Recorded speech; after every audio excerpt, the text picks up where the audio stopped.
and Neoen, one of the most reputable renewable energy companies in the world, coming from France. This project will provide for 100 megawatts of battery storage. It will be associated with the Horndale wind farm, which is located in that same area in Jamestown.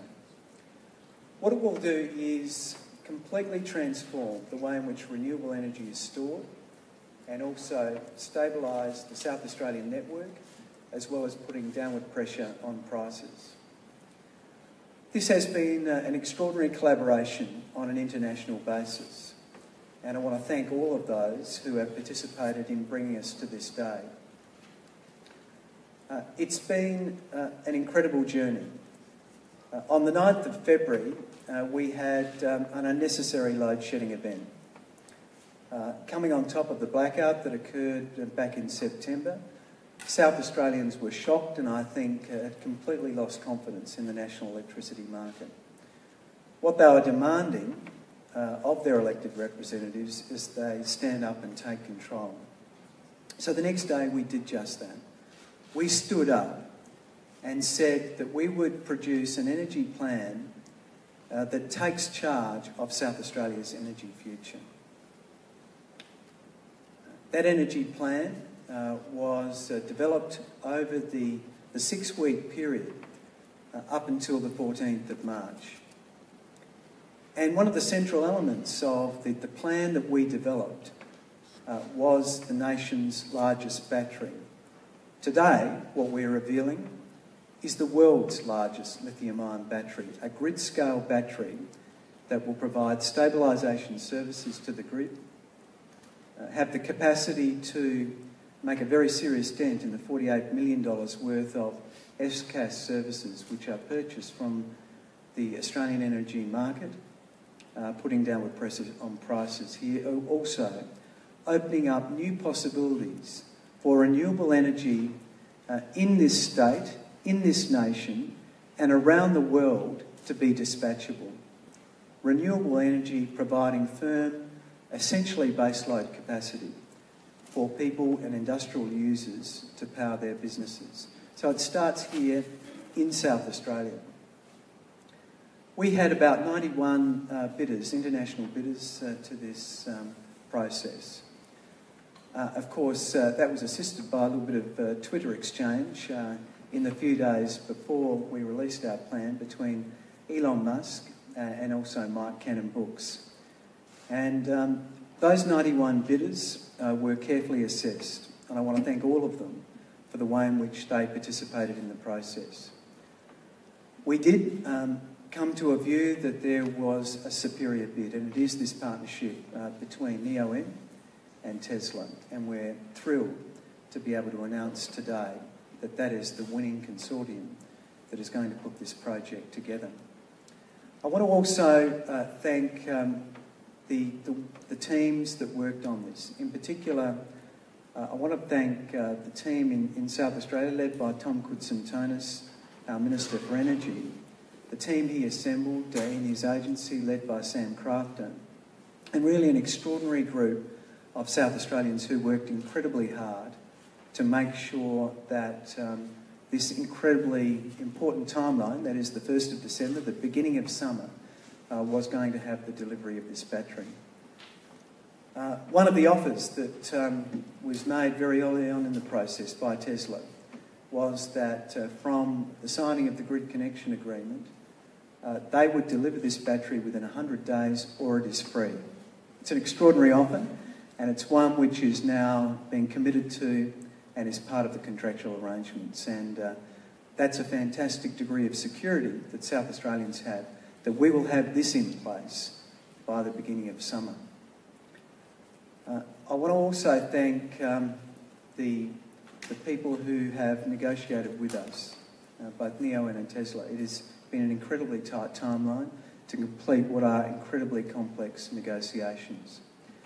And so, ladies and gentlemen, it's my great pleasure now to introduce you to the International Head of Energy for Tesla, Carl Langton, and also the Chief Executive Officer of Tesla, Elon Musk. Thank you.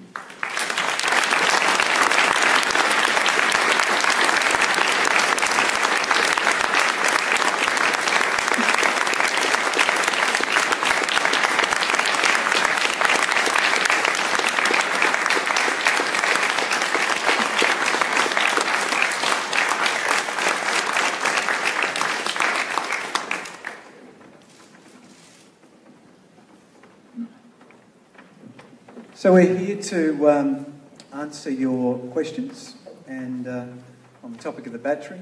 And anyone has a question, far away. No Mr. questions? Smithson. I can't believe it. Mr. Musk, Mike Smithson, Channel 7.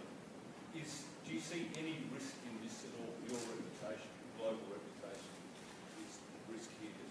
South Australia's energy situation in the past has been seen as sometimes a joke and sometimes disastrous. How do you place it with your reputation?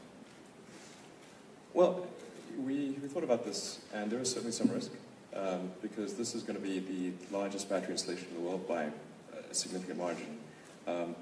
This is a 100 megawatt battery installation. The next biggest battery system in the world is 30 megawatts.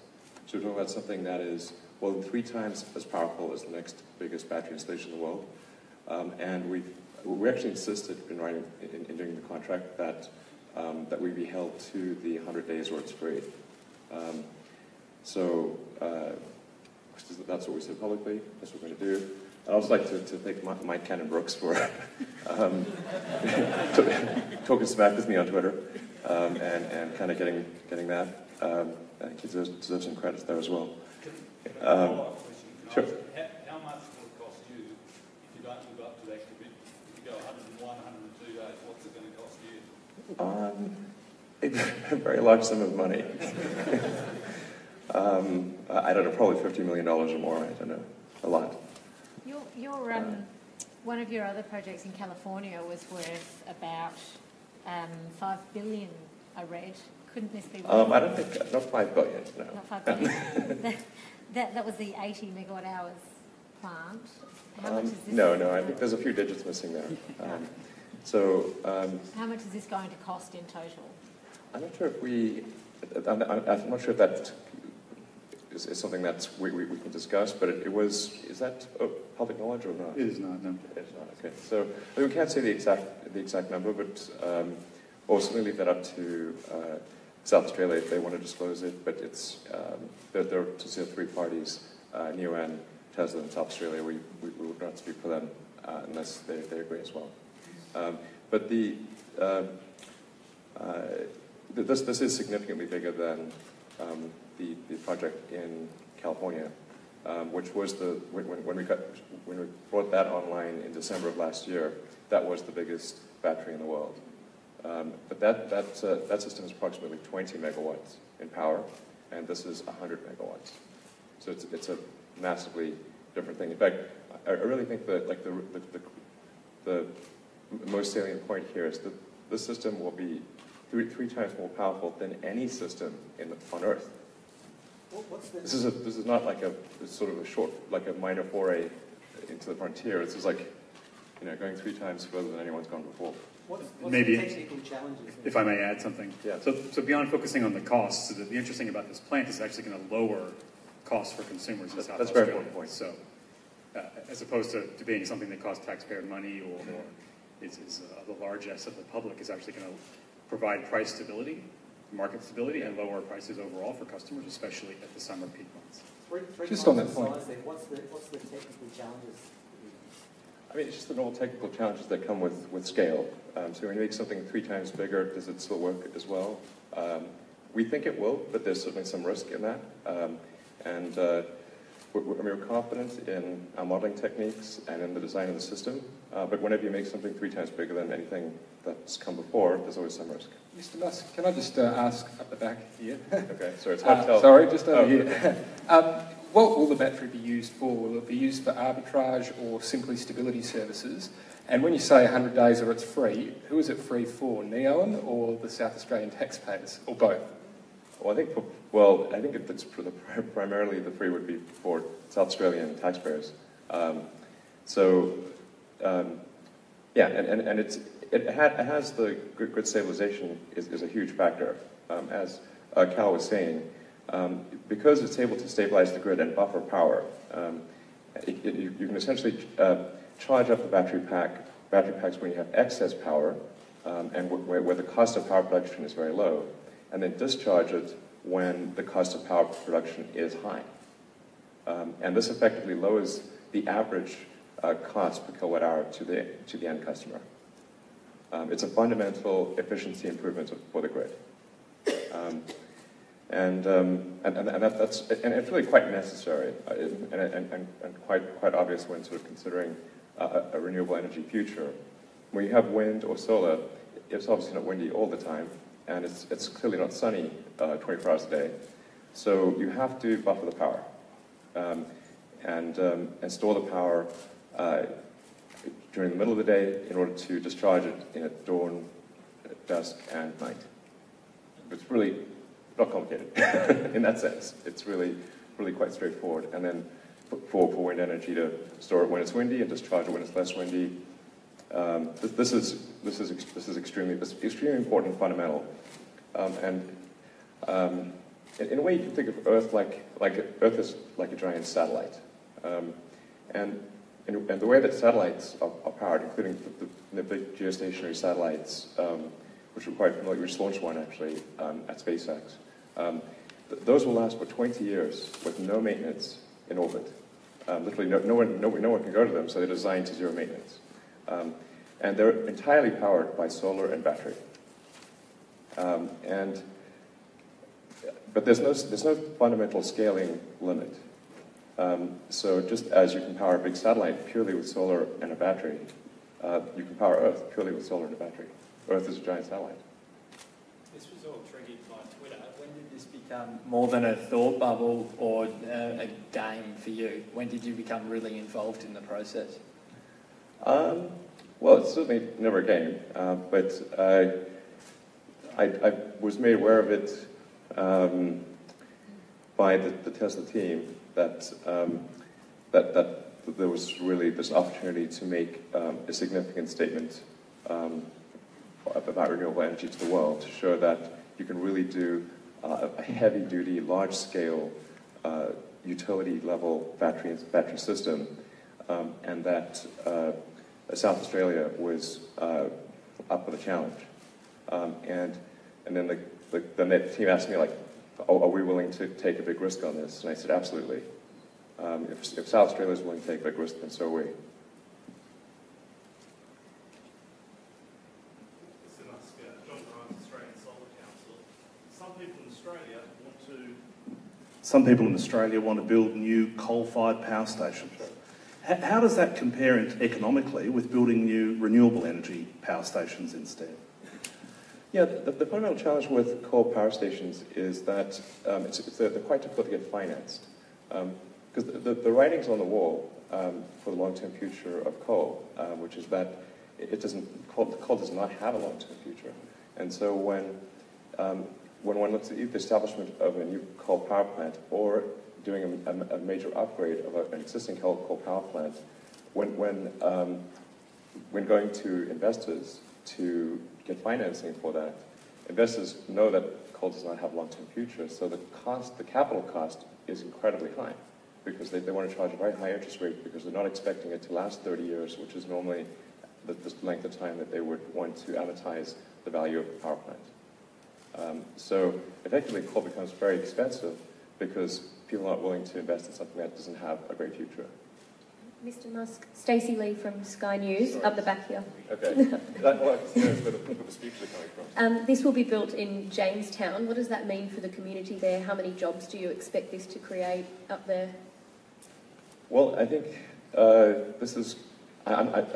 it's a massive installation, so there'll obviously be a huge initial input of jobs. And I think long-term, because it will be 3 times more powerful than the next biggest battery installation in the world, and we're going to make an effort to have it also look good, that it actually will be a tourist destination for at least some period of time, because you just want to see this giant battery farm. But I mean, I think they're really quite nicely arranged kind of white obelisks. I mean, if it's sort of, if this got unearthed in the future, we're looking at, what was this, some sort of art exhibit or something? I don't know. What were they after, right?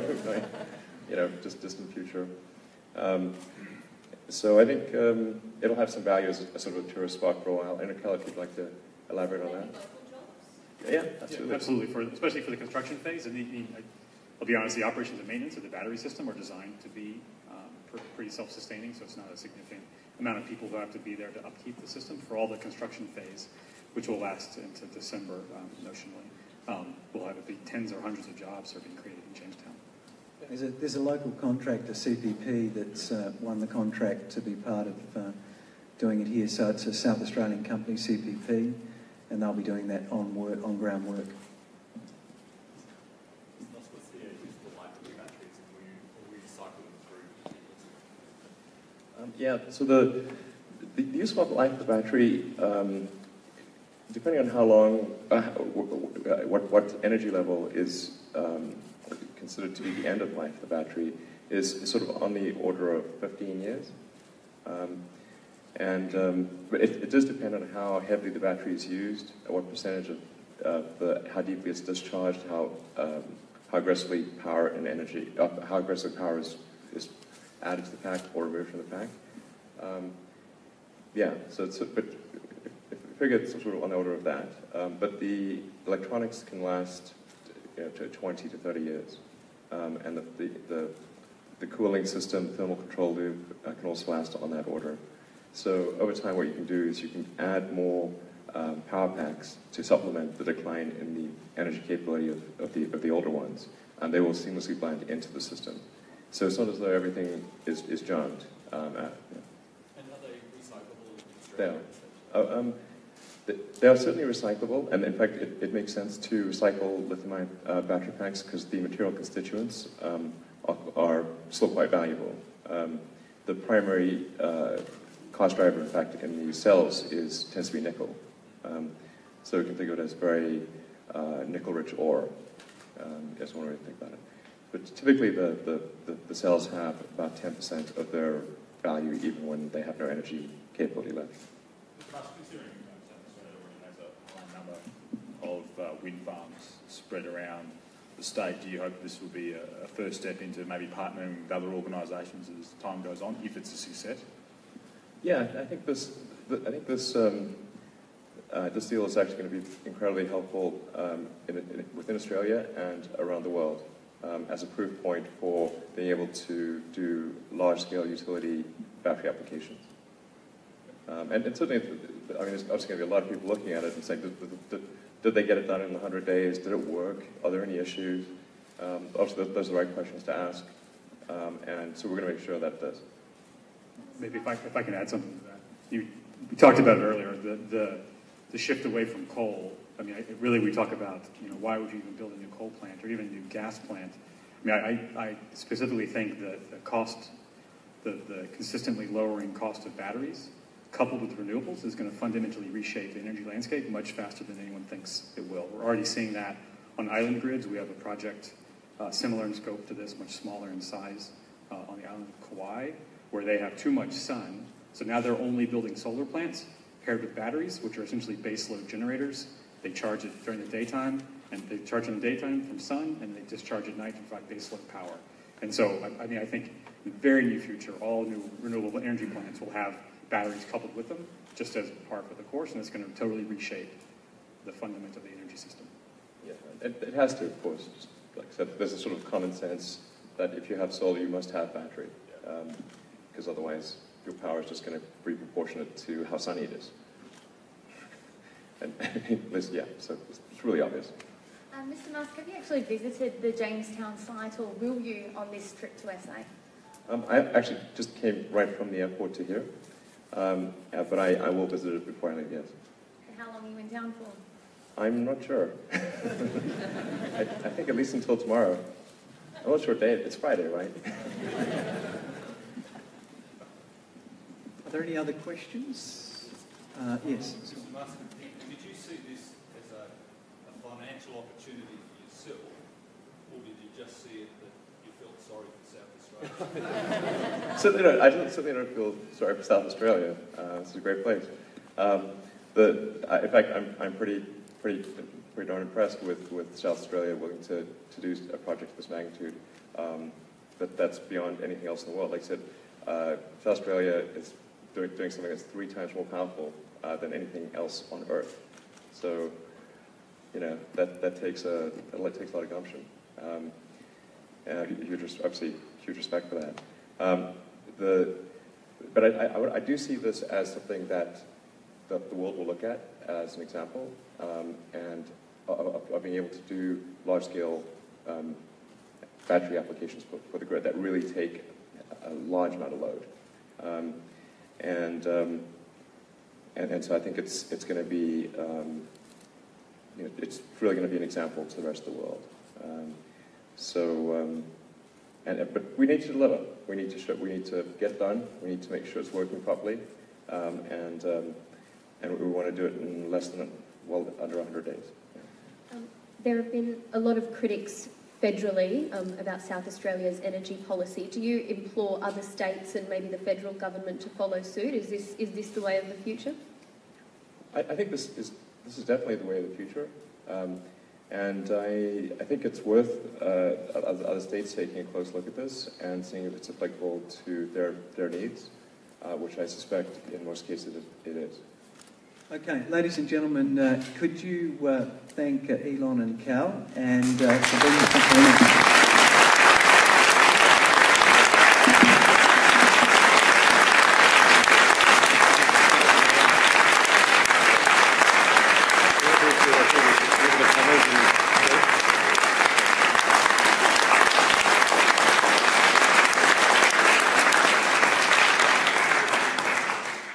Okay, now, ladies and gentlemen, we have ladies and gentlemen, we also have an opportunity to hear from the representatives of NEON, and we also have Mr. Romain de Russo. Thank you, Romain, and also Frank Bourget. Thank you.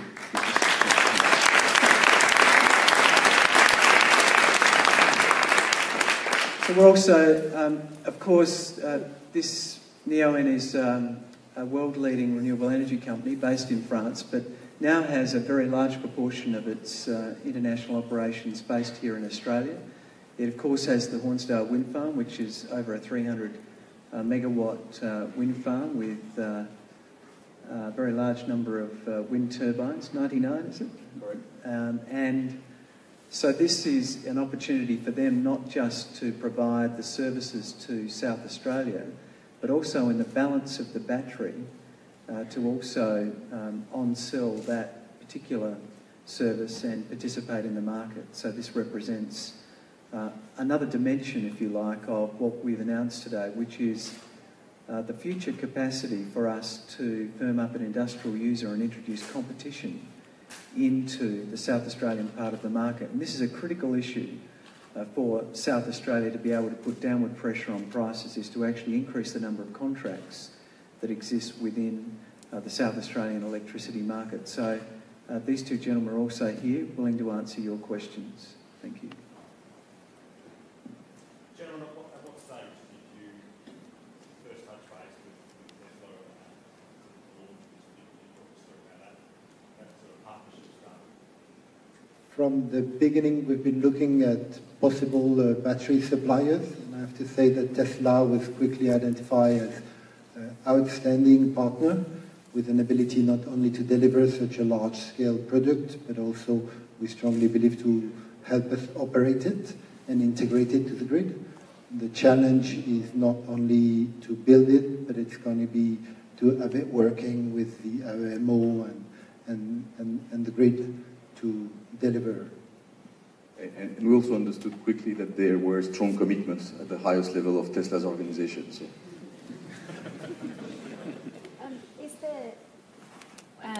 Will you expand the wind farm as well? Are there plans to do other things as well? The wind farm is already the largest renewable generator in South Australia, and it might not be in the plan to expand in this location, but there's a lot of other good locations in South Australia where the wind and solar regime are outstanding to do more wind farm with storage. This is really a pilot of how we should integrate renewable with storage to make long-term, sustainable, dispatchable and competitive energy for South Australia, but also for most of the places in the world. What's the cost to NEOM? You're footing half the bill with Tesla? We are. Can I just ask how do you plan to use the battery on a daily basis, and whether the way energy is priced at a wholesale level in South Australia is going to affect that, given we have half-hour settlements? So there's first of all a contract and a commitment to the South Australian government. So the battery will mainly be used for the purpose of providing grid security and grid stability and power reserve. And there will be additional revenues generated by the market. This will be through sale of electricity through refgas services and so on. But a bit of IP behind that. Just briefly touch on the first answer, but how confident are you are going to get the battery connected with time? So the Hornsdale Wind Farm stage 2 has been commissioned in June this year, 8 June. The third stage is really well underway, so we have been developing and building the wind farm with Siemens and CPP, South Australian subcontractor for the electric balance of plant. So in terms of experience and understanding of what is going on site, we know the site perfectly well. The subcontractors understand the connection. And we believe the FCAS trial, which we're jointly with AEMO and ARENA performing on Hornsdale 2, will also help us getting through the registration steps, which are important steps in that context. We are not that worried on the delivery of the battery.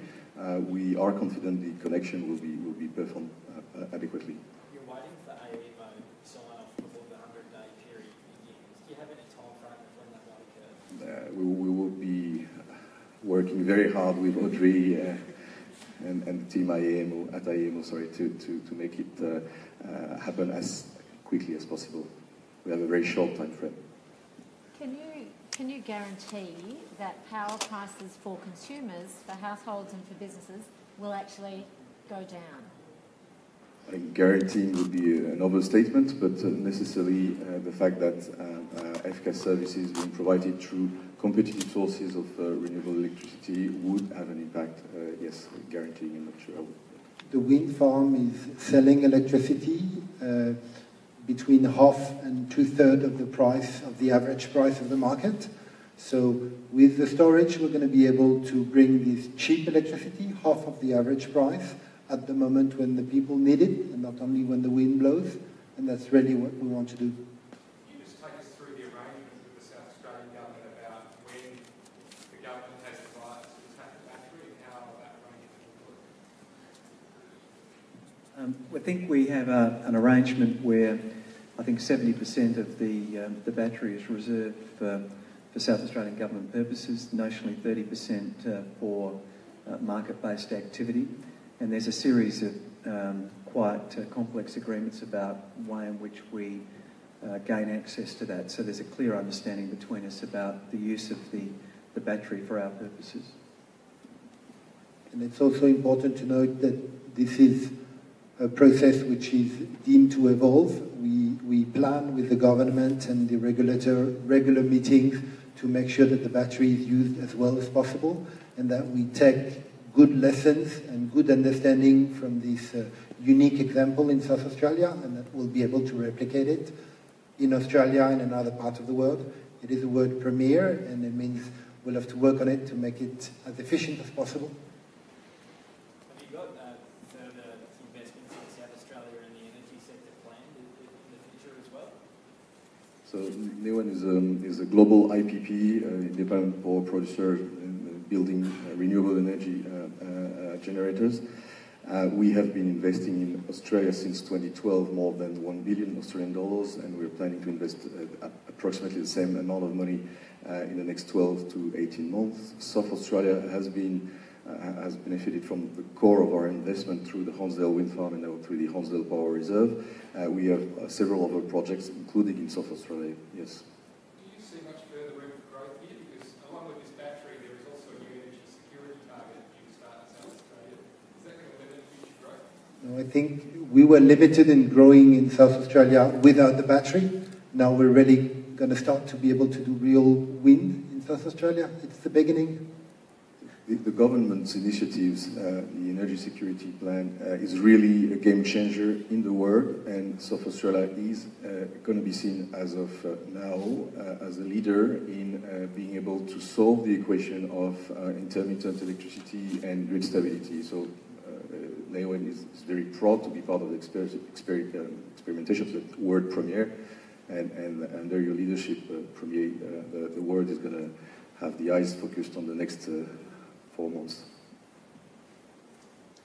If there are no other questions, could you thank Frank and Romain? Thank you.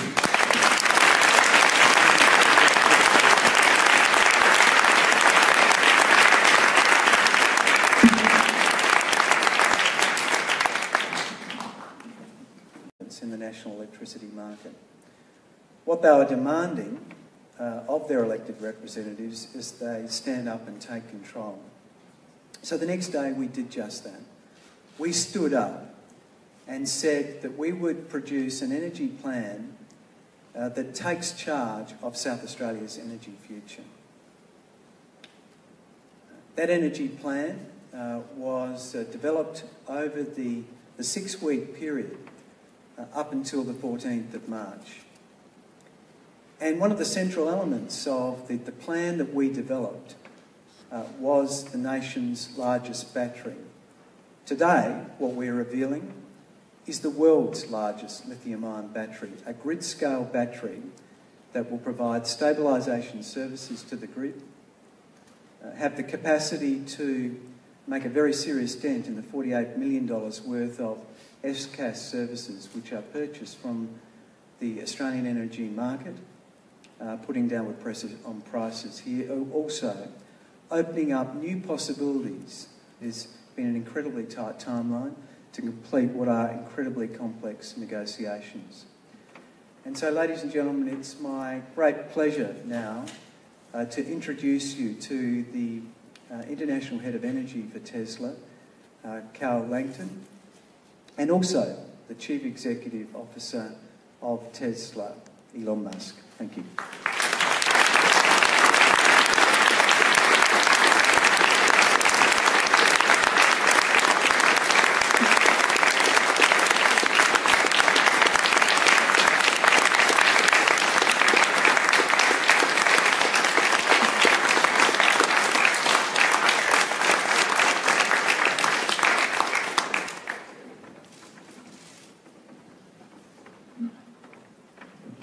So we're here to answer your questions and on the topic of the battery.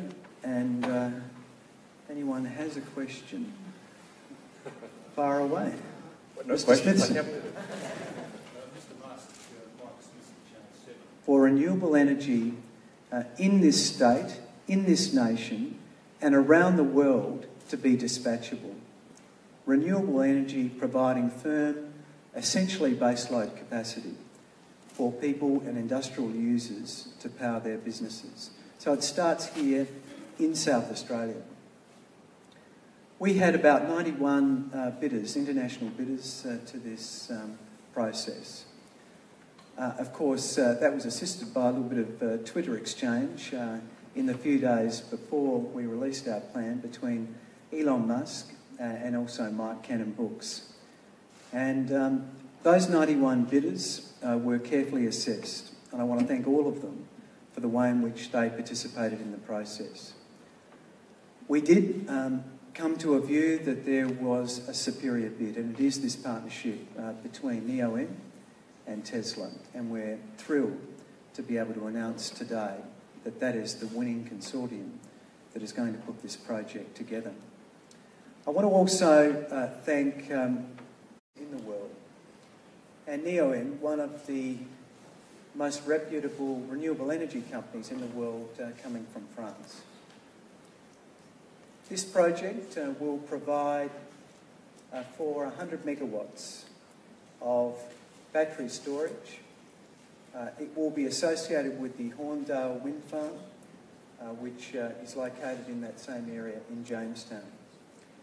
What it will do is completely transform the way in which renewable energy is stored and also stabilise the South Australian network, as well as putting downward pressure on prices.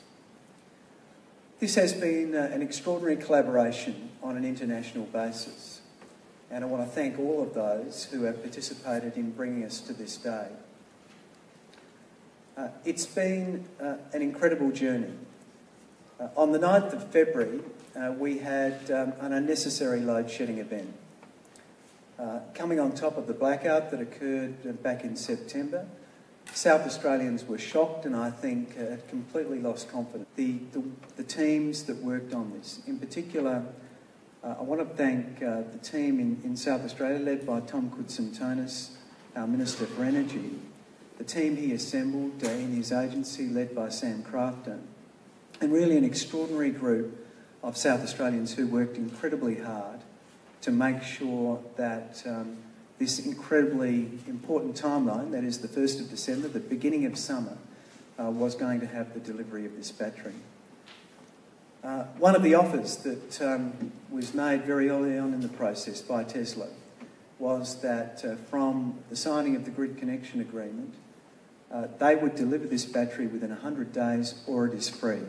It's an extraordinary offer, and it's one which is now being committed to and is part of the contractual arrangements. And that's a fantastic degree of security that South Australians have, that we will have this in place by the beginning of summer.